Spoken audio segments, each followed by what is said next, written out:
안녕하십니까. 스트레이트 김의성입니다. 안녕하세요. 주진우입니다. 그리고 고은상 박진준 기자 나왔습니다. 안녕하세요. 안녕하십니까. 네. 자, 고은상 기자. 오늘 첫 번째 들려줄 내용은 어떤 겁니까?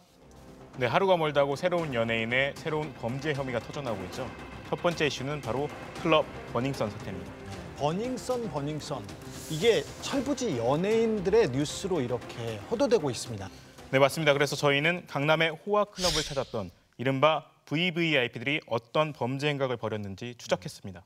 특히 이번 취재에서는 지금까지 어디에도 공개된 적 없는 끔찍한 범죄에 대한 증언도 저희가 확보를 했습니다. 네, 겉으로 볼 때는 화려하지만 들여다볼수록 추악하고 또 충격적인 강남 클럽의 실상을 취재했습니다. 밀려드는 사람들로 발디 딜 틈 없었던 서울 강남 최고의 클럽 아레나. 불꽃쇼와 함께 화려한 의상을 입은 여성들이 술병을 들고 입장합니다. 매장가로 한 병에 9,500만 원에 이르는 15리터 샴페인이 팔려나가면서 특별 이벤트가 펼쳐진 장면입니다. 그런가 하면 한 병당 250만 원을 호가하는 아르망디 샴페인을 마시지 않고 그 자리에서 몸에 부어버리기도 합니다. 1억 원 술세트를 시키며 단상에 오른 한 남성은 사람들의 머리 위로 5만 원권 지폐다발을 흩뿌리며 자신의 재력을 과시합니다. 하룻밤을 놀기 위해 술값으로만 집 한 채 값을 써대는 사람들. 아르망디라고 이제 30리터짜리가 이제 3억 2천만 원인가 구매를 하고 이제 나머지는 다른 걸로 맞춰가지고 5억으로 맞춰서 그 테이블에 들어갔던 걸로 기억을 하고 있어요. 강남 최고라는 클럽 아레나에서는 수시로 벌어진 일이었습니다. 클럽 아레나와 똑같은 초고가 영업 방식을 고수하며 2018년 문을 연 곳이 바로 가수 승리와 이문호 씨가 대표로 있던 클럽 버닝썬입니다. 강남의 클럽 문화가 초고가 영업을 하는 아레나와 버닝썬의 양대 축으로 재편되면서 2만 원 정도를 내고 입장해 춤과 음악을 즐기던 클럽들은 사라졌습니다. 그리고 전문적으로 손님을 모집하고 관리하는 MD들이 강남 클럽 문화를 완전히 뒤바꿔놨습니다. 아레나와 버닝썬의 VIP 좌석 확보를 위한 경매가 기본 1,000만 원부터 시작됩니다. 20번짜리, 몇 번짜리 거기 자리에 앉은 사람은 무조건 금요일날 기준으로 1,000만 원 스타트예요. 얼마까지 먹을지 몰라요. 뭐 5천을 먹을지 6천을 먹을지. 1,000만 원 스타트를 안 하면 그 자리를 들어갈 수가 없어요. 그걸 수천만 원의 술값을 지불하며 손님들이 원하는 것은 소위 스페셜 이벤트. 손님들이 지목하는 여성은 어떤 술을 써서라도 데려온다는 불문율이 생긴 겁니다. 그러면서 클럽 아레나와 버닝썬에서는 여성들이 갑자기 실신해 쓰러지는 일이 비일비재하게 일어나기 시작했습니다. 정상적인 의사소통이 된 상태였는데 한 10분 있다가 그 여자가 갑자기 술을 몇 잔 옆 테이블 친구들한테 얻어먹더니 그냥 팍 쓰러지는 거예요. 근데 그거를 한 2-3번 제가 경험을 했어요. 마약이 든 술을 마신 것으로 의심됩니다. 실제 한 클럽 MD가 손님에게 보낸 메시지. 의식을 잃은 여성을 촬영한 사진을 보내주며 놀러오라고 호객을 합니다. 저 여자분 만취인 것 같은데. 네, 약물 투입. 그런 거 불법 아닌가? 상관없어요. 이미 위에 손을 써놔서. 이 문자가 증거로 남을까 봐 클럽 MD들은 VIP 고객들에게 전화로 은밀한 제안을 해왔다고 합니다. 물품 준비돼 있습니다. 대부분 대놓고 얘기하는데 요즘 애들이 영리한 게 뭐냐면은 메시지는 증거가 남잖아요. 그래서 전화로 많이 하죠. 돈 있는 친구들한테는 그 MD들 친구들이 물물 안 가려요. 수천만 원 술값을 내는 VIP 고객들을 잡기 위한 MD들의 무한 경쟁 속에서 범죄는 클럽 안에서 그리고 클럽 위의 호텔에서 문자 그대로 실행됐습니다. 둘이 좋아서 이렇게 하는 경우는 없거든요. 클럽에서. 여성 입장에서. 여성들한테 그 약을 먹여가지고 이렇게 성폭행을 하는 거 보면 100% 성폭행이거든요. 여성분들 막 끌고 호텔 위로 올라가고 약을 먹여서 올라가고 약이 없으면 어떻게든 술 작업해가지고 올라가고 너무 심한 거예요. 게다가 의식을 잃은 상태에서 성폭행을 당하는 여성을 촬영하고 이를 공유하는 범죄도 버젓이 자행됐다고 합니다.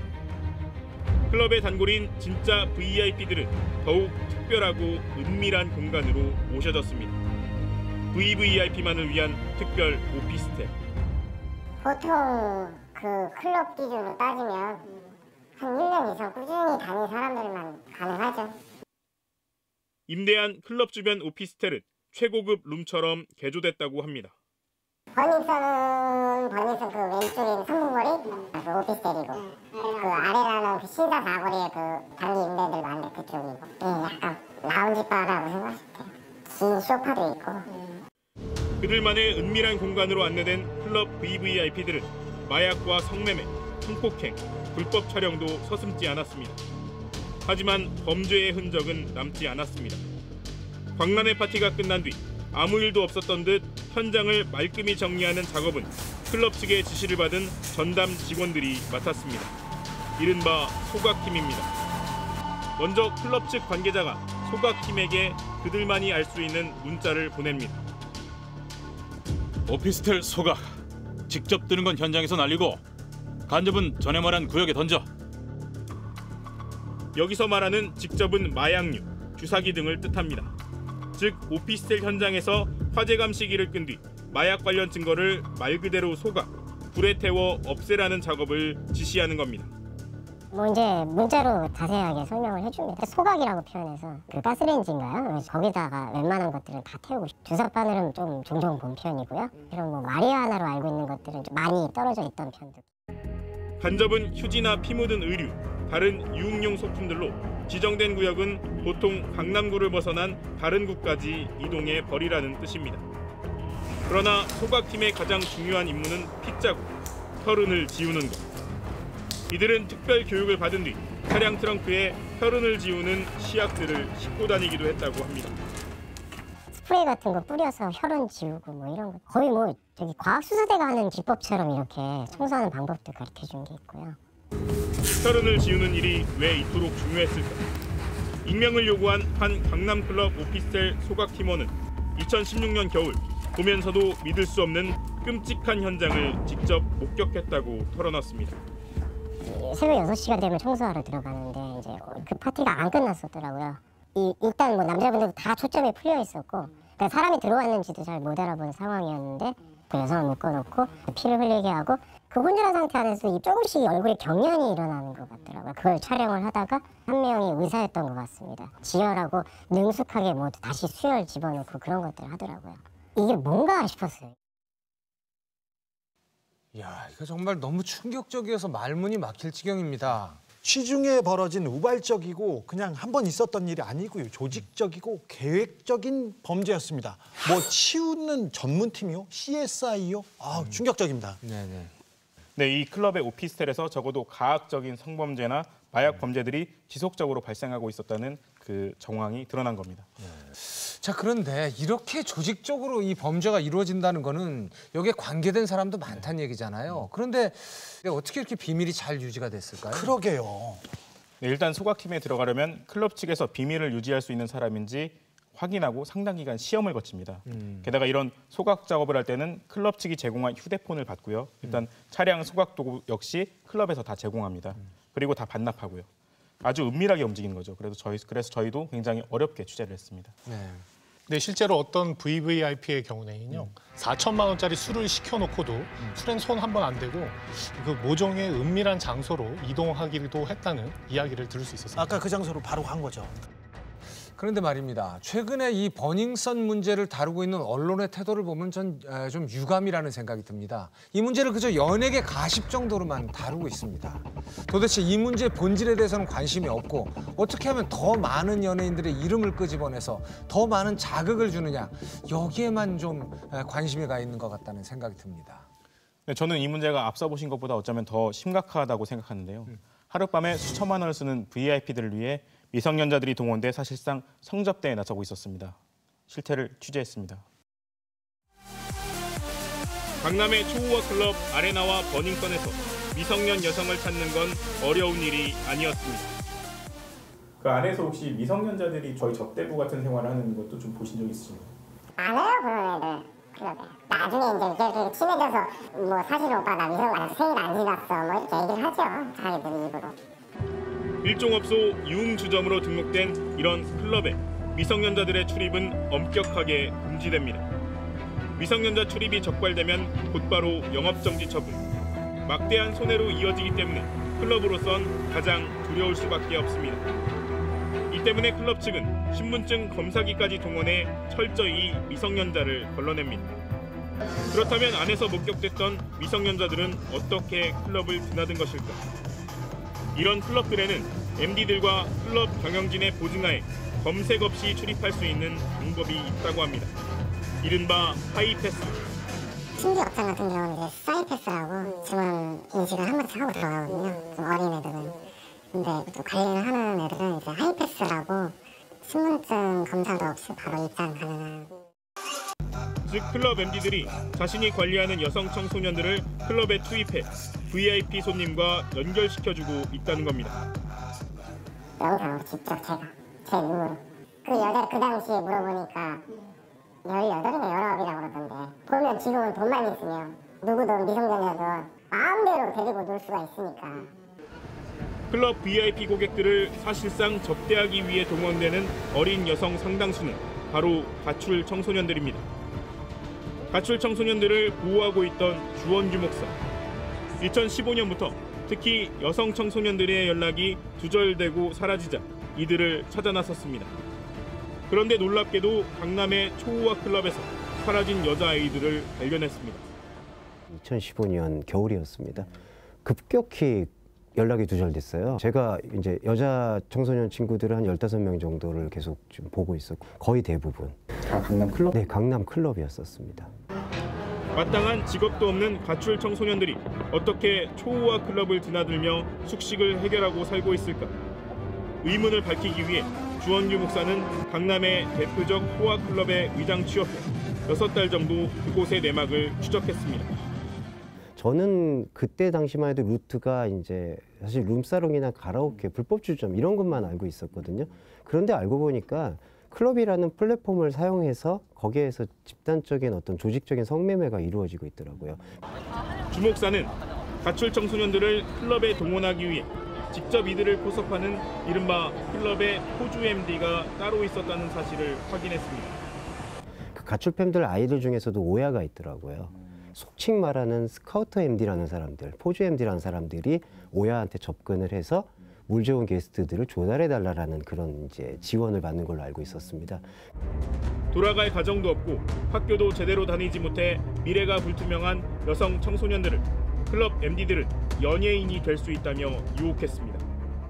스카우터 MD들이 처음에는 클럽에서 2, 3년만 일하면은 연예인을 당연히 시켜줄 수 있다. 이런 식으로 이제 먼저 유혹을 하고 쌍꺼풀 수술, 코 수술, 그리고 오피스텔을 얻어주고 강남에서 이제 호텔과 연관되어 있는 룸사롱이나 단란주점, 가라오케에 이제 율락 여성으로 이제 투입을 시킵니다. 그들 표현을 빌리면 어느 정도 훈련이 되면은 이제 클럽 플랫폼으로 옮기자, 판을 키우자. VIP 손님들에게 미성년자를 소개시켜주는 대가로 이른바 포주 MD들은 일반 MD의 10배에 이르는 막대한 돈을 거머쥔다고 합니다. 일반 MD들은 최대로 많이 벌어도 월 1,000에서 2,000 이렇게 얘기하는데 포주 MD들은 조직적으로 움직여서 거의 월 1억까지 땡기더라. 스페셜 이벤트라고 말하는 그런 어떤 성매매 이벤트를 통해서 수수료가 천정부지로 치솟았던 걸 볼 수 있었습니다. 막막한 삶 속에서 연예인을 꿈꾸며 성매매에 동원된 아이들은 좀처럼 클럽 생활을 포기하지 못했습니다. 그러다가 몸과 마음이 망가지면 비로소 아이들은 쫓겨나듯 클럽에서 나왔습니다. 결국 2명의 가출 청소년 여자아이가 나오게 됐는데 한 명은 전쟁 참전 군인들이 앓는 그 외상증후군을 앓게 돼서 정신병원 치료를 받고 있고요. 또 한 친구는 중절 수술을 너무 많이 해서 자궁을 드러내게 돼서 그쪽에서 쓸모가 없다고 해서 버려진 것으로 알고 있습니다. 네, 이게 저도 너무 이게 고통스러워서. 주 목사는 클럽에서 미성년자까지 동원된 불법 성매매를 즐기던 남성들이 내뱉었던 말을 잊지 못합니다. 대한민국 나라가 아니다. 여긴 쓰레기 하치장이고 강남이 다 먹여 살려주고 있다. 강남공화국이다라는 말. 낮의 시간 동안 이렇게 국가에 기여를 하고 있고 먹여 살리고 있기 때문에 밤의 시간에 이 정도는 당연히 해야 되는 거다라는. 주원규 목사가 들었다는 저 마지막 그 말. 정말 사이코패스나 할 수 있는 그런 소리 아닙니까? 이건 21세기판 인신매매하고 다름이 없습니다. 네.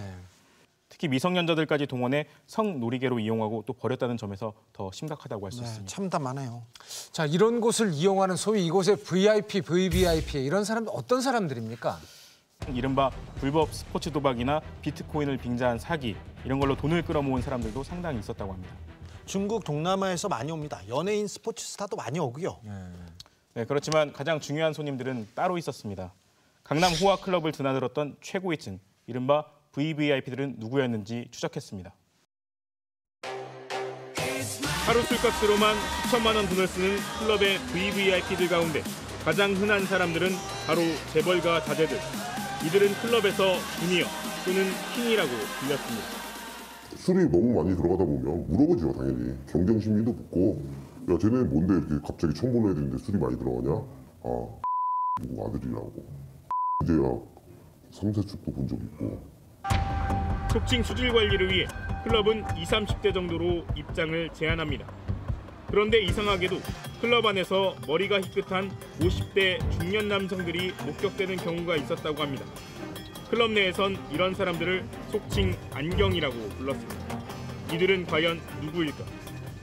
안경은 뭐 검찰 쪽에 계신 분들을 잘 모셔야 된다 뭐 이렇게 들었습니다. 네. 그런 분들도 실제로 차에 태워보신 적 있으신 건가요? 네, 2번 정도 기억합니다. 뭐 검찰청에 계셨다라고는 들었습니다.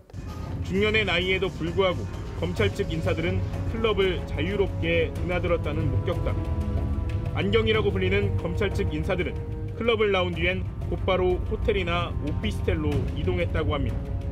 자신의 어떤 젊음의 어떤 그런 추억을 되살리고 그리고 2차 장소로 이동했던 걸로. 클럽에서 연결된 여성들을 만나러 숙박업소를 찾았다는 겁니다. 클럽 경영진이 검찰보다도 두려워하는 곳이 또 있습니다. 바로 국세청. 고액의 술값을 현금으로 지불하는 일이 많다 보니 현금 매상을 숨기는 탈세가 빈번하게 발생하기 때문입니다. 지난달 탈세 혐의로 경찰에 구속된 아레나 실소유주 강모 사장이 받고 있는 조세 포탈 혐의 규모만 162억 원. 탈세 혐의 인정하십니까? 혐의 전면 부인하세요.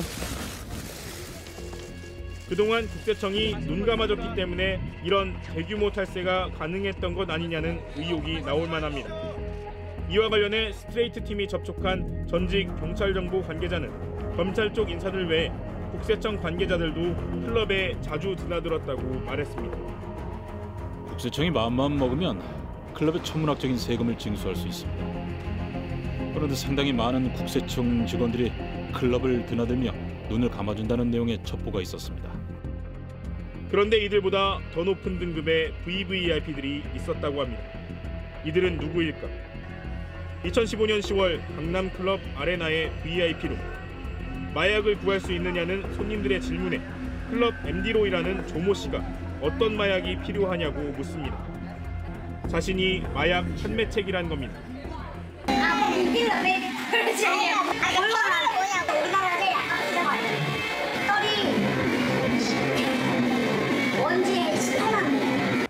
그러면서 자신이 마약 사건으로 수감됐던 사실까지 자랑합니다. 내가 딱지 때문에 지어받았어. 파란 딱지 달고 이러리라 준다고. 조 씨는 이른바 김무성 사위 마약 사건의 마약 공급책이었습니다. 그런데 출소 뒤 곧바로 클럽 아레나의 MD로 모습을 드러낸 겁니다.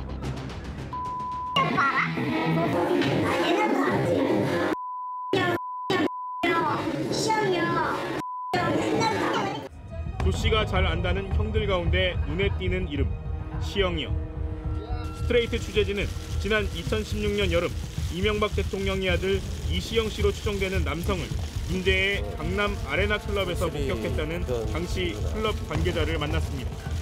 골프웨어에 검은색 정장을 입었던 그 사람이 이시영 씨라고 단언했습니다. 그때는 뭐 이시영 씨가 사실은 사진이 이미 노출이 되어 있으니까 아 저분이구나 이런 생각. 이시영 씨는 혼자 왔었어요. 네, 제가 봤을 때는. 첫 번째는 그냥 저분인가라는 생각이 들었고 두 번째는 제가 정확히 확인한 게 이제 VIP 룸처럼 파티션이 되어 있거든요. 거기 안에서 대각선으로 이렇게 목격이 됐었는데 혼자 왜 오지? 그런 의문이 좀 있었어요. 뭐 제가 그냥 의외였던 게 술을 마시거나 여성분이 들어오거나 이런 게 없었고요. 좀 심각하게 그냥 두 손 모아서 이렇게 앉아있는 그 기억이 나요. 당시 클럽 아레나에서 일하던 이 관계자는 이 씨가 클럽에 들어오는 은밀한 통로가 있었다고 말했습니다. 안내를 받고 들어왔고요. 일부러 많이 우회해서 돌아오는 동선이 있거든요. 그리고 실장이 옆에 이렇게 서고 그다음에 가드 2명도 이렇게 서고요. 마치 그 대통령 움직일 때 움직이는 것처럼. 강남 클럽 아레나에서 근무했던 또 다른 직원에게 손님들의 눈을 피할 수 있는 통로가 실제로 있는지 물어봤습니다. 그랬더니 VIP 중에서도 아주 특별한 VVIP만을 위한 비밀 통로들이 있다는 답이 돌아왔습니다. 원래 입구 말고 옆에 지하 쪽으로 내려가면은 그쪽 안으로 해가지고 좀 구석진들 이제 입장 가능하거든요. 신분을 철저히 감춰야 하는 VVIP를 위한 통로이다 보니 돈을 많이 낸다고 이용할 수 있는 것도 아니라고 합니다. VIP라는 프리패스 통로하고 또 다르게 완전 VVIP들 따로 있는 건가요? 네. 근데 그거는 돈을 그렇게 써도 안 해줬었어요. 그거는. 하루에 1억씩 쓰는 사람들도 그쪽 길로는 못 다니는 거예요? 네. 이 직원 역시 클럽 내에서 이시영 씨를 봤다는 얘기는 서로 쉬쉬하면서도 알만한 사람은 알고 있었다고 털어놨습니다. 같은 쪽에 있는 정보망이 있는데 그 사람은 이제 알고 있더라고요. 이시영 씨가 온다는 거를? 업장 내에서 봤다는 걸 알고 있더라고요. 그 정보라는 게 어떤 VIP들에 관련된 정보요? 네, 이명박 아들하고 김상 사이 이 정도요. 이명박 대통령의 아들 이시영 씨가 클럽을 드나든다는 정보는 박근혜 정부 청와대로도 전달됐습니다. 이시영 씨가 클럽에 드나들고 유흥을 즐긴다는 정보 보고가 올라온 것을 본 적이 있습니다. 그러나 이명박 전 대통령의 아들 이시영 씨는 변호인을 통해 이런 의혹은 전혀 사실이 아니라고 밝혀왔습니다. 클럽 아레나에 가본 적도 없고 심지어 어디에 있는지도 모르며 구속된 클럽 아레나의 MD 조모 씨를 알지도 못한다는 겁니다. 재벌가, 검찰, 국세청, 그리고 고위층 정치인의 가족들까지 강남 클럽의 화려한 만큼이나 드나드는 사람들의 면면도 정말 화려했군요. 네, 다시 한번 이시영 씨는 아레나에 출입한 적이 없다 이렇게 알려왔습니다. 강조합니다. 네네. 제가 주목하는 건 VIP들한테 마약을 유통했던 그 조 씨입니다. 조 씨는 아레나에서 MD를 했고요. 버닝썬이 열리자 거기에서 MD를 한 인물입니다. 그런데 조 씨는 현재 구속된 상태입니다. 버닝썬 사태 수사 초기에 경찰은 폭행 사건과 전혀 상관이 없었던 조 씨의 집부터 압수수색하고 바로 구속시켰는데요. 사건이 벌어졌는데 VIP에게 약을 공급하던 이 조 씨부터 신병 확보해서 잡아가고 뭐 외부와 연락을 차단했다. 뭔가 입막음의 냄새가 좀 나는 것 같지 않습니까? 좀 수상하죠. 네, 그래서 저희는 강남 초와 클럽이 VVIP들의 왕국이 되기까지 경찰이 클럽을 어떻게 감싸고 비호했는지 취재했습니다. 지난해 11월 24일 아침 7시쯤 강남의 호화클럽 버닝썬 앞. 클럽을 찾았던 손님 김상교 씨가 무차별적인 폭행을 당했습니다. 가해자는 이 클럽의 이사. 폭행을 당한 김상교 씨는 경찰에 신고했고 도착한 경찰에게 자신을 폭행한 사람들이 클럽 안으로 들어갔으니 CCTV를 확인해달라고 요청했습니다. 저는 얘기를 해서 제가 폭행을 당했다고 얘기를 했고 CCTV도 가르쳐요. 이거 보면 다 나온다고. 전혀 제 얘기를 듣지 않는 거죠. 분명히 저는 폭행 피해자로 신고를 했는데 얘기를 듣지 않고 저를 가해자 취급을 하면서 그런데 경찰은 오히려 신고자였던 김상교 씨를 그 자리에서 넘어뜨리고 클럽 소속의 가드들과 함께 제압한 뒤 체포하고 폭행했습니다. 경찰은 클럽 내부로는 들어가지도 않았고 가해자 측인 클럽 가드들에게 뭔가 설명을 듣다가 사건 현장을 떠납니다. 신고를 받고도 클럽 안으로 진입조차 하지 않는 경찰의 황당한 대처는 사실 이상할 것도 없었다는 게 강남 클럽 직원들의 증언입니다. 강남 일대 호화 클럽에서만 4년 이상 일했던 전직 직원은 경찰이 클럽 안으로 들어오는 경우를 그동안 아예 본 적이 없다고 말합니다. 시비가 붙어서 입구로 가드가 끌어내서 신고를 하는 것처럼 보여도 경찰이 안 온 경우도 몇 번 있었고요. 안에는 절대 안 들어갑니다. 경찰이? 네. 더 이상한 건 경찰이 신고를 받고 현장에 출동하면 클럽 직원들의 허가를 받아가며 움직인다는 겁니다. 일단 저희들 경찰 진입 같은 거는 기다려달라고 하고 위에서 컨펌을 떠올리는데 경찰분들도 먼저 안 들어왔었어요. 안 들어가시 저희가 이제 밑에서 찾아서 그렇게 올리는 경우를 했었어가지고 불문율이에요. 경찰분들은 피의자 말을 안 듣고 왜냐하면 이제 직원의 말을 우선으로 믿으셔서 3년 전 강남클럽에 잠입해 일했던 주원규 목사는 역시 심각한 폭행 사건이 발생했는데도 경찰이 클럽 안으로 진입조차 하지 않는 것에 상당한 충격을 받았다고 털어놨습니다. VVIP라고 들어오는 남성이 화장실로 데려가서 성폭행을 하려는 장면이 있었는데 그래서 강하게 저항하니까 여성의 눈이 함몰된 정도로 아마 구타를 했던 걸로 기억합니다. 112에 신고를 했는데 경찰분이 왔는데도 안으로 들어와서 피해자 진술을 듣는다든지 CCTV 확인이라든지 그런 것 전혀 없이 문 밖에서 관계자들 말 듣고 돌아갔던 경험을 경찰의 클럽 내부 단속은 예전에는 수시로 있었던 일. 실제로 민원 신고가 들어와서 경찰이 2번이나 와가지고 DJ가 음악을 끄고 경찰들이 클럽 내부에 와가지고 호루라기를 불었는데 그게 사람들이 경찰인지도 모르고 막 환호하다가 진짜 경찰이니까 불 다시 다 켜고 원래는 그게 일반적이란 말이에요. 그런데 2014년 아레나가 개장하면서 상황은 달라졌다고 합니다. 돈과 권력을 가진 VIP들만의 공간이 돼버린 강남의 후아클럽은 어느새 경찰력이 닿지 않는 무풍지대가 되었다는 겁니다. 지금 이런 일이 터지기 전에는 아레나 같은 경우는 대만 이렇게 업장에서 불고 피고 다니고 그랬었어요. 근데 경찰이 안 들어요? 아니 절대 안 들어요. 제가 아레나 1년 이상 다녀봤지만 그 안에서 그렇게 경찰도 들어오지 못하는 곳이니까 너무너무 편하고 좋은 곳이구나. 그래서 더 믿음이 가는 업장이 된 거고 아레나. 그래서인지 단속 권한을 가진 경찰을 접대한다는 소문이 파다했습니다. 강남 서를 말씀을 하시죠. 접대를 해야 된다. 말을 돌려서 많이 하죠. 그런 식으로 해야지 그 유흥업소를 운영을 하지 아니면은 살아남기 힘들다. 웬만한 강남경찰서 소도경찰서 이런 애들은 다에 뭐 몇 번, 2번, 3번으로 여자애들 접대 받는다고 그런 얘기가 많이 들었죠 이사들한테. 아마 돈은 증거가 남잖아요. 클럽과 경찰의 유착은 사실일까? 그렇다면 어느 정도였을까? 지난 1월 10일 밤 10시 반쯤 차량 2대가 지나가기 힘든 좁은 주택가 골목길에 경찰차 한 대가 서 있습니다. 바로 버닝썬 폭행의 피해자 김상교 씨의 집 앞이었습니다. 김 씨가 차량 안에서 증거 수집을 위해 영상 촬영을 시작하자 경찰차는 황급히 자리를 떠납니다.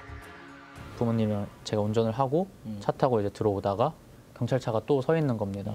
핸드폰을 들고 찍으니까 경찰차 이렇게 갑자기 말없이 슝 가는 겁니다. 차를 대고 밖으로 나와 운동을 한 뒤 집으로 돌아온 새벽 0시 20분. 김상교 씨의 집 앞에 다시 경찰차가 정차돼 있었습니다. 경찰이 버닝썬 폭행 피해자 김상교 씨 주변을 마치 사찰하듯 맴도는 이런 일은 처음이 아니었습니다. 뒷수갑이 채워진 채 경찰의 폭행을 당한 지난 11월 24일 이후 김상교 씨는 인터넷 커뮤니티 등을 통해 클럽과 강남경찰서에 유착을 의심하는 글을 올렸는데 그 직후인 12월 말부터 김상교 씨 집 앞에 경찰차가 서 있는 일이 잦아졌다고 합니다. 집에 들어오기 너무 무섭다. 아니 10년 동안 이 집 앞에 경찰차가 있는 거를 본 적이 없는데 왜 요즘 이렇게 저렇게 앞에 서 있냐. 6번은 이상이었던 걸로 기억하고. 김 씨의 어머니가 나서 경찰에게 집 주변을 맴돌지 말라며 직접 항의도 했지만 상황은 달라지지 않았다고 합니다. 똑똑똑해서 이제 창문을 경찰이 내렸고 아들이 그 폭행 당사자인데 경찰차가 이 앞에 있으면 우리 아들이 좀 두려워가지고 좀 불편함을 느낀다. 이제라도 조금 아셨으면은 여기 안 와주셨으면 좋겠다라고 얘기를 했습니다. 그 뒤로는 안 왔어요? 아니면 그 뒤로 왔습니다. 계속. 이쯤 되면 경찰이 사실상 김상교 씨를 감시한 것으로 의심되는 정황. 관할 지구대를 찾아 왜 그랬는지 물었습니다. 경찰은 공교롭게도 작년부터 순찰 코스가 김상교 씨 집 근처로 변경돼 좀 더 자주 다녔을 뿐 정상적인 순찰이었다고 해명합니다. 우리 동네 김상규 씨 뜻을 몰라요. 아니 어머님이 와서 항의를 하셨다니까. 아니 경찰차가 네네네. 이쪽에 다 코스예요. 저희들이 보는 원래 이쪽 탄력 순찰 코스예요. 순찰 진짜 열심히 잘 듣고 있는데 진짜 잘 가지고 있잖아요, 굉장히 저희가. 정작 폭행 사건 때는 클럽에 진입도 하지 않았던 경찰이 김상교 씨 집은 오지 말라는데도 아주 열심히 잘 지켜줬네요. 버닝썬 사태에 대해서 경찰이 경찰과 클럽의 불법적인 유착 의혹에 대해서 수사하고 있습니다. 벌써 8명의 경찰관이 입건됐는데요. 그중에 한 사람은 광수대 또 경찰이셨어요. 네, 그리고 이번 버닝썬 사태를 촉발시킨 인물 김상규 씨 폭행 사건이 다 마무리됐다고 생각하시는 분들이 많으신데요. 네. 끝나지 않았나요? 네, 전혀 그렇지 않습니다. 사건 발생 5달이 다 되도록 왜 도대체 클럽 내에서 폭행이 일어났는지 아직까지 조사가 되지 않았습니다. 그리고 이달 초 사건을 담당했던 경찰들은 오히려 김상규 씨를 검찰에 고소했습니다. 뭐 하고 있는 거예요? 자, 일단 문제 클럽들은 영업을 중단하거나 폐쇄 조치가 됐는데요. 이게 문을 닫는다고 끝나는 건 아니죠. 버닝썬 아레나 클럽 관계자들이 다시 클럽을 열겠다는 그런 소문들이 자자합니다. 네, 벌써 클럽 내부 공사까지 마치고 새 클럽 이름까지도 나왔다고 하는데요. 다만 여론이 가라앉지 않아서 개장 시기를 약간 늦추고 있다고 합니다. 이 문을 다시 연다는 게 클럽이 하나 생긴다는 문제가 아니라 그렇죠. 그동안에 일어났던 일들이 다시 한번 반복될 수도 있다는 그런 뜻 아니겠습니까? 흉악범죄도 다시 재발할 수 있다는 것도. 네, 맞습니다. 스트레이트는 앞으로도 강남 클럽에서 일어났던 VVIP들의 범죄행위 그리고 이들을 비호했던 공권력을 끝까지 추적하겠습니다. 네, 좀 더 깊은 취재가 필요할 것 같습니다. 이와 관련해서 여러분들의 제보도 기다리고 있겠습니다.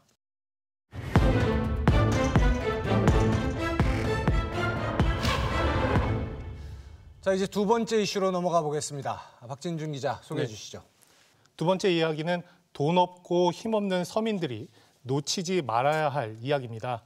영리병원 그리고 내 병원비에 대한 이야기입니다. 사실 세계 모든 나라들이 우리나라에 대해서 부러워하는 분야가 있습니다. 그렇죠. 오바마 대통령이 가장 부러워했던 그거 바로 건강보험입니다. 맞습니다. 우리나라의 건강보험 제도는 세계 최고 수준이라고 말씀들 하셨는데요. 그런데 이 건강보험을 바탕으로 한 공공의료 체계가 자칫 붕괴될지 모른다는 위기감이 고조되고 있는데요. 일각에선 판도라의 상자가 열렸다고 표현할 정도입니다. 도대체 무슨 문제가 있는 건지 직접 취재해봤습니다.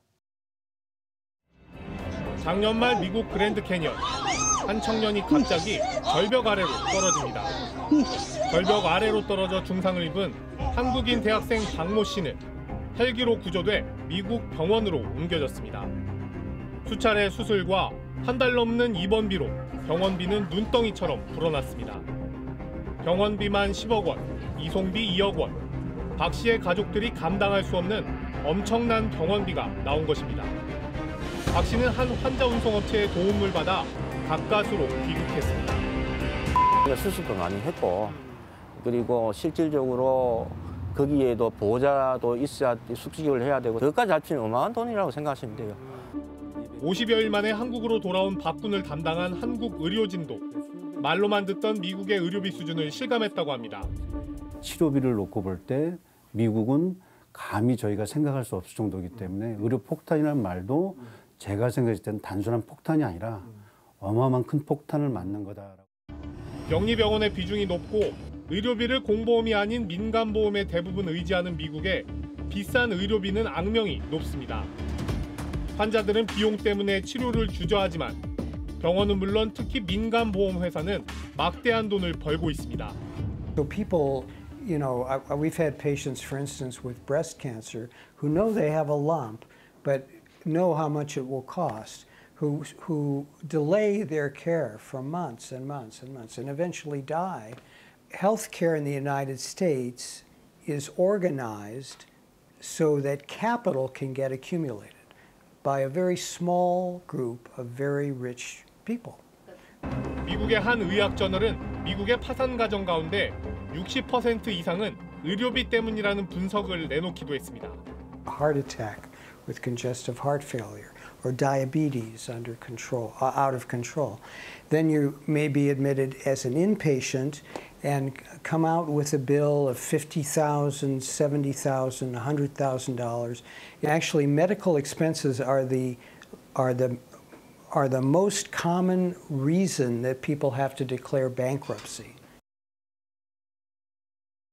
이 미국의 병원비 정말 유명하죠. 이 치아 2개 뽑는데 800만 원 나왔다는 얘기도 들어봤고요. 전 넘어져서 이마가 깨졌는데 2천만 원 주고 꿰맸다는 소리도 들었습니다. 그런데 말입니다. 이 일이 이제 남의 일이 아닐 수도 있다는 얘기 아닙니까? 그렇죠. 네, 우리나라에서도 조만간 의료비 폭탄을 맞는 현실이 다가올 수 있다는 우려가 확산되고 있는데요. 바로 제주 영리병원 때문입니다. 근데 최종적으로 며칠 전에 이 영리병원 허가가 취소되지 않았습니까? 그러면 얘기는 다 끝난 거 아닌가요? 끝날 때까지 끝난 게 아니라고들 하죠. 허가는 취소됐지만 영리병원을 둘러싼 그 논란들은 여전히 진행 중입니다. 영리병원과 관련해 어떤 문제들이 있는지 직접 취재해봤습니다. 제주 서귀포 앞바다를 내려다보는 한라산 중턱. 논란의 녹지병원이 들어서 있습니다. 이 병원은 건물을 짓고 직원들을 뽑은 뒤 작년 말 국내 첫 영리병원으로 제주도의 허가를 받았지만 결국 문을 열지 못했습니다. 대원에 차질이 생기면서 130여 명 직원 가운데 절반 이상은 병원을 떠났습니다. 저도 기존에 다니던 회사를 그만두고 이직을 한 상태라서 많이 불안하죠. 녹지병원 측이 이런 피해를 감수하면서까지 개원을 하지 않은 건 제주도와 소송을 벌이고 있기 때문입니다. 제주도는 결국 지난주 허가를 취소했습니다. 현행의료법에서 정한 3개월의 기한을 넘겨서도 개원하지 않았을 뿐만 아니라 개원을 위한 실질적인 노력도 없었다고 판단하고 의료법 제64조에 따라 조건부 개설 허가를 취소하기로 결정했습니다. 간신히 허가를 받고도 개원을 거부한 병원. 논란을 무릅쓰고 허가를 강행했다 다시 취소한 제주도. 이런 희한한 일이 벌어진 건 외국인만 진료해야 한다는 허가 조건을 둘러싼 갈등이 근본 원인입니다. 작년 12월 제주도의 병원 개설 허가. 진료 대상을 제주를 방문한 외국인 의료 관광객으로 제한하는 조건부 개설 허가를 했습니다. 건강보험이 적용되지 않는 국내 1호 영리병원이 드디어 세워진다는 소식은 거센 반발을 불러일으켰습니다. 외국인 대상병원이라는 조건은 허울일 뿐 긴급하게 병원을 찾은 내국인의 진료를 거부할 법적 근거가 없는 상황. 제주도가 사실상 누구나 드나드는 일반 병원을 허가한 것과 다름없다는 주장이 나왔습니다. 영리병원 철회하라! 영리병원 철회하라! 공공병원 전환하라! 공공병원 전환하라! 투자해가지고 배당받는 병원이고 자유롭게 그 벌어들인 돈을 외부로 유출할 수 있는 병원이지 않습니까? 그러니까 그런 병원을 하나라도 먼저 만드는 걸 통해서 사실은 이제 의료 부분의 이제 민영화, 사형화를 훨씬 더 촉진할 수 있다는. 제주도의 병원 개설 허가 과정도 불신을 키웠습니다. 제주도가 시민들 의견을 수렴한다며 만든 공론화위원회에서도 영리병원을 반대하는 여론이 60% 정도로 훨씬 높았지만 어쩐 일인지 제주도는 허가를 강행했습니다. 그래서 염려하시는 건강보험 등 국내 공공의료 체계에는 영향이 없습니다. 거짓말하지 마십시오. 제주도는 우여곡절 끝에 병원 허가가 취소됐지만 논란의 마침표를 찍은 건 아닙니다. 녹지병원 측은 제주도가 외국인만 진료하라는 조건부 허가를 내준 직후 이미 행정소송을 제기했습니다. 승소도 자신하고 있습니다. 내국인 진료를 금지한 제주도의 조치는 환자를 가려받지 못하게 돼 있는 의료법을 원천적으로 위반했다는 논리입니다. 제주도가 내국인 진료 금지라는 전혀 예상치 못한 조건부 허가를 내준 탓에 소송 준비 등으로 개원이 어려웠습니다. 제주도는 내국인 진료 금지가 법적으로 문제가 될 소지가 있다는 사실을 몰랐던 걸까? 스트레이트가 확보한 제주도의 법률 자문 문건입니다. 진료 대상을 외국인 의료 관광객으로 제한하는 내용의 조건을 붙이는 것은 의료법을 정면으로 위반한다. 내국인 진료 금지 조건을 부과한 것은 명확한 법률적 근거가 없어 보인다는 지적이 담겨 있습니다. 더 이상한 점은 제주도가 당초 병원을 세우라고 녹지그룹 측에 강력히 주문했다는 것. 녹지병원 개원은 제주도와 JDC가 녹지그룹을 거의 강요하다시피 하여 추진하게 된 사안입니다. 1,000억 원 가까운 돈을 들여 병원을 지어놨더니 이제 와서 허가를 취소한다는 게 말이 되느냐는 게 녹지병원 측의 설명입니다. 그동안 사업을 진행하면서 제주도하고 이런 것들이 조율이 됐던 상황이 아니에요? 녹지병원 측이 소송에서 이기게 되면 내국인이 이용할 수 있는 영리병원이 들어서는 법적 토대로 활용될 가능성이 높습니다. 제주도에서 이번에 이게 허용이 되면 이런 방식으로 경제자유구역의 8군데, 사실 전국토에 영리병원 설립이 가능해지는 사례가 될 거라는 것들을 우려를 하는 거죠. 한국의 공공의료 보험 체계가 흔들리고 자칫 미국과 같은 의료비 재앙의 불씨를 안게 될 거란 우려가 가시지 않는 이유입니다. 영리병원이 허용되면 이제 병원도 전국적으로 우리 이제 대형마트 전국 체인을 갖고 있듯이 병원도 그렇게 전국 체인화할 수 있습니다.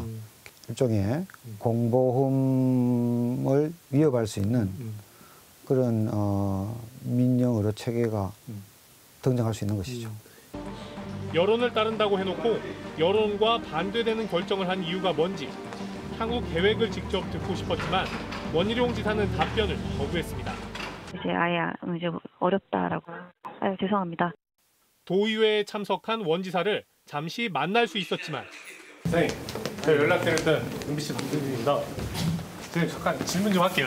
아니, 영리병원 관련해서 어쨌든 그 조례에 관련해서 아니 막지 마시고요, 지사님. 죄송합니다. 원 지사는 취재진을 피해 회의장 안으로 사라졌습니다. 아, 참 우여곡절이 많았네요. 그런데 여기서 한번 좀 정확하게 짚고 넘어갔으면 좋겠습니다. 아니 사실 모든 병원들은 다 환자를 치료하고 그를 통해서 돈을 벌고 있잖아요. 그러면 다 영리병원 아닙니까? 돈도 그러면? 많이 벌고 있어요. 네, 그렇죠. 그런데 우리나라는 삼성병원이나 서울대병원 등 세계 최고 수준의 의료 서비스를 제공하는 대형 병원이라고 해도 건강보험을 적용해서 의료비를 일정 수준으로 통제해왔습니다. 네. 네, 또 병원에서 얻은 수익은 공공 목적으로 모두 병원에 재투자하게 되어 있습니다. 그런데 이 녹지병원 같은 영리병원은요, 투자를 받으면 그 투자자에게 수익을 주는 구조로 돼 있는 겁니다. 새로운 치료법이라며 의료비를 얼마든지 높일 수 있는 겁니다. 한마디로 의료비 폭등의 근원지가 될 수 있는 겁니다. 그러니까 수익을 다 투자자들끼리 쉐어할 수 있고 거기다가 얼마든지 이 의료비를 자기들 마음대로 책정할 수 있다 이런 얘기네요. 네, 무섭네요. 정말 무서운 뜻이 이 영리병원이라는 말 안에 숨어 있었네요. 자, 녹지병원 측과 제주도가 본격적으로 소송을 벌이기 시작했습니다. 어떻게 이길 가능성은 있나요? 네, 뭐 앞서 보셨듯이 녹지병원 측은 승소를 자신하고 있는 상황입니다. 제가 제주도 관계자들 만났는데요. 패소를 확신하고 있더라고요. 일단 정부에서 이런 병원 허가를 내주고 이렇게 논란이 커진 것 자체가 한국 공공의료 체계에 구멍을 냈고 그다음에 건강보험도 구멍이 났다는 게 지금 현실입니다. 대체 이 구멍 누가 뚫은 겁니까? 네, 한두 명이 망치질을 해서 쉽게 뚫을 수 있는 구멍이 아니었습니다. 지난 수년간에 걸친 의혹투성이의 허가 과정을 직접 취재해봤습니다. 2015년 5월 박근혜 정부의 안종범 청와대 경제수석이 작성한 메모입니다. 28번 제주도 외국인 영리병원 바로 아래 국내 자본 이동이라고 적혀 있습니다. 당시는 녹지병원의 실질적인 운영자로 지목된 국내 성형외과 전문의 홍모 씨가 중국 기업을 내세워 제주도 영리병원에 우회 투자를 했다는 논란이 제기된 시기. 이에 대한 모종의 논의가 있었던 것으로 보입니다. 그런데 이 메모가 쓰여진 바로 다음 달 제주도가 녹지병원의 사업계획서를 손봐 다시 제출했고 결국 2015년 말 보건복지부는 첫 영리병원을 승인합니다. 무슨 일이 있었던 걸까? 안종범 전 수석을 찾아갔습니다. 그게 어떤 의미였는지 뭐 당시 정부에서의 뭐 합의 사항이 좀 있었던 건지. 제가 지금 아직 인터뷰 한다는 건 전혀 말이 안 되는 거예요. 네, 그래서 아예 안 만나는 걸로 해주죠. 국내 자본 이동이라고 써 있어요. 그때 쓰셨던 거 보면 기억이 전혀 안 나요. 그래서 그때 이제 제주도에서 이제 뭐 원지사가 이야기를 만들어서 사업 계획서를 올렸고. 더군다나 원지사랑 연락한 적도 없잖아요. 그 점은 전혀 대통령께서 당시에 뭐 얘기들이 좀 있었던, 그러니까 교수님께서 쓰셨겠죠. 중국 녹지그룹이 사실 병원과는 전혀 무관한 부동산 개발 회사인데도 허가가 난 배경도 석연치 않습니다. 제주도 특별법은 병원 사업을 하려는 시행자는 병원을 운영했던 이력을 증명하라고 규정하고 있습니다. 다시 말해 병원 운영 경험이 없던 녹지그룹이 의료기관을 설립하는 것은 법적으로 불가능합니다. 경험을 증명할 수 있는 자료에 해당되진 않은 게 그 사업계획서상 명백하다고 보여집니다. 사업계획을 사전심사에서 승인한 것 자체가 저는 그거 자체의 처분이 위법하다고 저는 보고 있습니다. 네. 제주도와 보건복지부는 무엇 때문에 법을 어기면서까지 영리병원을 추진했던 것일까? 당시 박근혜 정부는 해외 환자 유치와 투자 활성화대 체계의 일환으로 국내 영리병원 설립을 국가 정책으로 적극 추진하고 있었습니다. 그러자 이명박 정부에서도 영리병원을 반대했던 보건복지부는 갑자기 찬성으로 돌아섰습니다. 이때 영리병원의 길을 열어준 사람은 당시 문영표 보건복지부 장관. 문영표 당시 복지부 장관을 찾아가 누구의 지시로 영리병원 도입을 강행했는지 물었지만 문 장관은 서둘러 차에 올라탄 뒤 자리를 어려운 거 아니에요? 잠깐만 영리병원 관련해서 잠깐만 여쭤보고 지금 죄송합니다.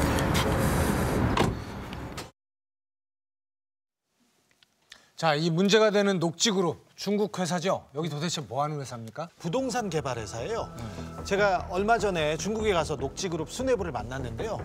영리병원, 의료 민영화 이런 거는 생각도 안 하고 있더라고요. 사실 그 병원을 운영할 생각도 없었고요. 관심도 없습니다. 네. 그런데 누군가에 의해서 갑자기 허가를 받은 겁니다. 그렇다면 이거는 이 중국의 이 녹지그룹의 문제가 아니라 국내에서 무언가 이들을 통해서 영리병원에 출발을 하고 싶어하는 세력들이 있었다는 그런 의심도 가능한 거예요. 그렇게 볼 수 있죠. 네네. 이 진행 과정도 그렇지만 말이에요. 앞에 나왔던 이 문영표, 안종범, 한편으로는 반갑기도 하고 정말 석연치 않은 이름들입니다. 삼성의 승계, 그러니까 제일모직과 삼성물산의 합병을 도왔던 사람입니다. 그랬죠. 그걸로 감옥에도 갔었죠. 그분들이 영리병원을 허가해주는 핵심에 앉아 있었습니다. 삼성, 승계, 삼성바이오로직스, 그다음에 차세대, 영리병원. 연상이 되지요? 뭔가 연결고리가 있는 것 같습니다. 그런데 말입니다. 그 이명박 정부도 못했던 걸 박근혜 정부가 해냈습니다. 박근혜 정부가 강행한 겁니다. 국민 건강권에 대한 우려 속에 왜 밀어붙였는지, 또 영리병원이 허용되면 가장 큰 이익을 보는 곳은 어디인지 취재해봤습니다. 작년 6월 한국경영자총협회, 즉 경총이 9대 혁신성장 과제를 발표합니다. 첫 번째 과제는 바로 영리병원 허가, 의료산업을 활성화해 고용도 늘리고 부가가치도 창출하자는 것입니다. 9개 건의사항을 냈는데 그중에 첫 번째가 영리병원이고요. 그러니까 경영자 전체가 관심을 갖는 그런 사안이라는 거죠. 이에 앞서 2016년 5월 전국경제인연합회 정경련도 보도자료를 냈습니다. 규제를 풀어 영리병원을 전면 도입하자는 것. 영리병원을 도입하면 15조 원의 부가가치와 함께 20만 개의 일자리가 기대된다는 주장입니다. 영리병원을 제일 크게 주장하는 세력은 사실 정경련이나 경총같이 경제인들이거든요. 이게 돈 있는 자본가들이란 말이에요. 2007년 2월 삼성경제연구소가 발간한 의료 서비스 산업 고도화와 과제라는 제목의 보고서.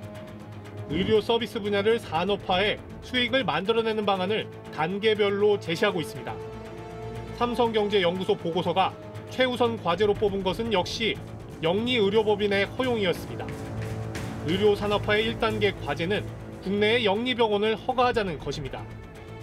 삼성경제연구소의 이런 제안은 박근혜 정부의 국내 1호 영리병원, 제주 녹지병원 승인으로 결국 현실화됐습니다.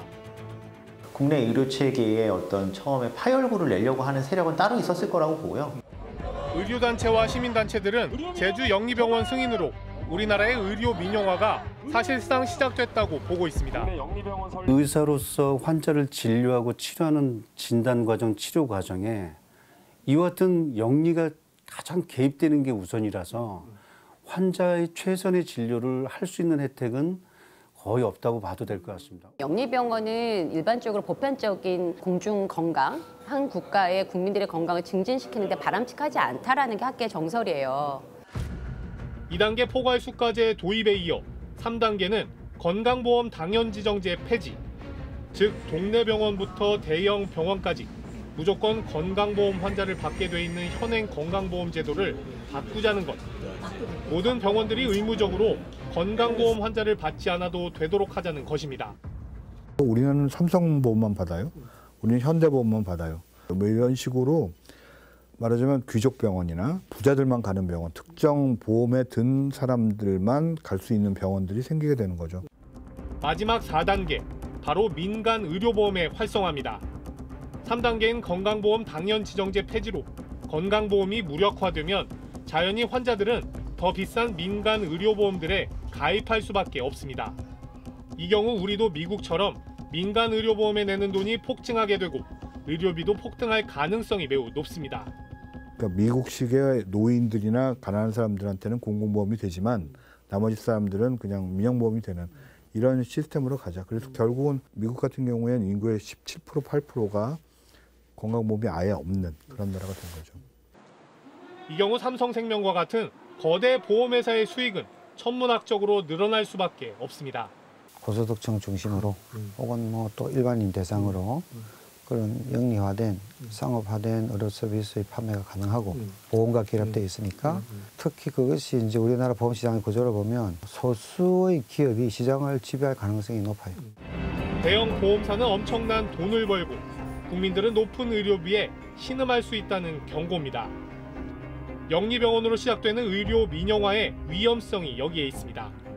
It's not only for-profit hospitals, it's the insurance industry itself is so oriented to profit.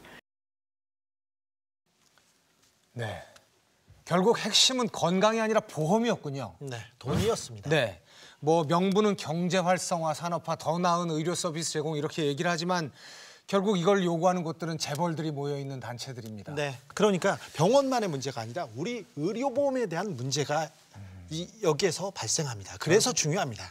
참으로 이해가 되지 않는 것이 세계에서 모두가 부러워하는 그런 의료 체계를 가지고 있는 나라가 이걸 버리고 세상에서 가장 불행한 의료 체계라고 부르는 미국의 의료 체계를 따라가려고 한다는 게 이게 말이 되는지 모르겠습니다. 무너뜨리겠다는 거 아니에요. 네. 구멍을 내고. 근데 정말 이대로 가다 보면은 돌이키기 불가능한 거 아닙니까? 이미 너무 멀리 왔어요. 참 큰일입니다. 자, 이제 주사위는 던져졌고요. 네, 그렇습니다. 현 정부 선거 공약 중 하나가 바로 영리병원 설립 금지였습니다.